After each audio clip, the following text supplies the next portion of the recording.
안녕하세요. 금융시사를 알려주는 남자 유세종입니다. 안녕하세요. 금융꿈나무 장보미입니다. 세종님 듣자 하니 오늘은 채권의 리스크를 분석해 볼 예정이라면서요? 네, 맞습니다. 채권은 오랫동안 안전한 투자자산으로 인정받아 왔는데요. 경제의 불확실성이 증가하는 시기 신뢰할 수 있는 안전한 투자처라는 건 맞지만 채권에도 리스크가 있다는 걸 알려드리고 싶어서 이 주제를 가져와 봤습니다. 채권하면 무조건 안전하다고 생각했던 분들께 새로운 정보를 드릴 수 있을 것 같네요. 기대가 됩니다. 우선 채권이 무엇인지부터 짚고 가볼까요? 채권은 본질적으로 채무자가 투자자들로부터 돈을 빌리기 위해 발행하는 차용 증서입니다. 채권에 투자할 때는 정부가 돈을 빌려주고 정부는 이자를 주고 만기 때 원금을 갚겠다고 약속을 하는 것입니다. 보증하는 주체가 정부라니 괜히 안정적이라는 인상이 생긴 게 아니긴 하네요. 맞습니다. 그래서 채권은 수익률보다 안정성을 우선시하는 투자자들에게 매력적인 투자처입니다.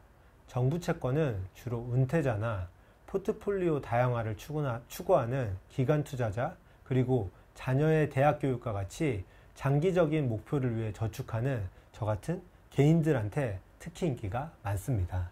그렇군요. 채권의 역사 첫 단추가 조금 궁금해지는데요. 채권 발행은 언제부터 처음 시작된 건가요? 현대적인 채권은 역사가 그리 오래되지 않았습니다. 미국 정부가 전쟁에 필요한 자금 조달을 위해 리버티 대출을 도입했던 제1차 세계대전 때 생겨났습니다. 정기적으로 이자를 주고 특정 시간이 지나면 상환해주는 정부 채권은 대중으로부터 상당한 자금을 받을 수 있었습니다. 이때부터 현대적인 채권 시장이 시작했다고 보는 전문가가 굉장히 많습니다. 채권이 1차 세계대전과 연관이 있었네요. 그때나 지금이나 채권이 대중에게 인기를 끌 수 있는 건 국가가 보증한다는 신뢰감 때문이겠죠? 그렇습니다. 국채의 안정성에 기여하는 주요 요인 중 하나는 전 세계 투자자들이 국채에 대해 가지고 있는 믿음과 신뢰입니다. 이러한 신뢰는 투자자가 안전한 투자를 찾아 국채로 몰리기 때문에 정부가 채권 시장에서 자금을 조달하는 것을 더욱 쉽게 만듭니다. 채권 시장에서 조달한 자금으로 정부는 세금을 올리거나 지출을 줄이지 않고 정책을 안정적으로 추진할 수 있다는 장점이 있습니다. 듣기만 했을 땐 나쁠 게 전혀 없는데요. 대중은 나라를 상대로 안정적인 투자를 할 수 있고 정부는 개인들의 투자를 통해 많은 일을 도모할 수 있는 거잖아요. 그렇죠. 일석이조라고 볼 수 있는데요. 국채는 일반적으로 안정적으로 평가됩니다. 하지만 모든 채권이 다 안정적인 것은 아닙니다. 안전하지 않은 채권은 어떤 것들이 있을까요? 국채, 회사채, 주택, 담보채권과 같이 특정 채권은 1차 시장과 2차 시장 모두에서 사고 팔 수 있습니다. 이러한 채권들은 양도 가능한 저축 채권과는 다른데요. 어떻게 다른가요? 채권 투자자는 2차 시장을 통해 만기 전에 채권을 팔 수 있습니다. 이는 채권 투자자들에게 유동성을 확보할 수 있게 하는 동시에 채권 투자에서 손실을 볼 수 있게 합니다. 채권이 만기 전에 팔릴 경우 주식과 마찬가지로 시장 가치가 변동하거든요. 좀 설명만 들었을 땐 이해가 안 가서 더 자세하고 쉬운 설명이 필요할 것 같습니다. 이 영상을 보시면 이해가 편하실 것 같은데요. 시장 금리와 채권 가격의 관계는 시소를 연상하면 이해가 쉽습니다. 시장 금리가 올라가게 되면 채권 가격은 떨어집니다. 시장 금리가 내려가게 되면 채권 가격은 올라가게 됩니다.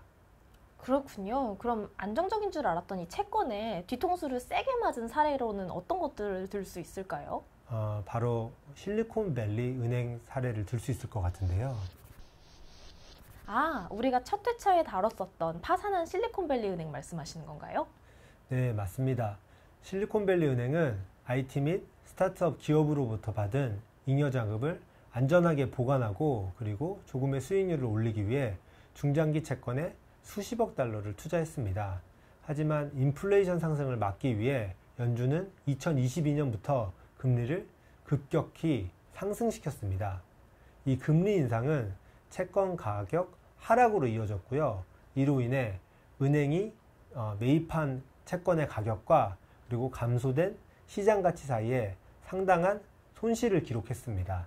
실리콘밸리 은행에 대한 신뢰도가 떨어지게 되면서 고객의 현금 인출이 증가하자 은행은 현금을 조달하기 위해 보유 채권의 손실을 감수하면서 2차 시장에 팔아야만 했습니다. 불행하게도 이로 인해 은행은 파산하게 되었죠. 맞아요. 말씀 들으니까 그때 이야기가 다시 떠오르네요. 누구도 예상하지 못한 상황이었죠. 맞습니다.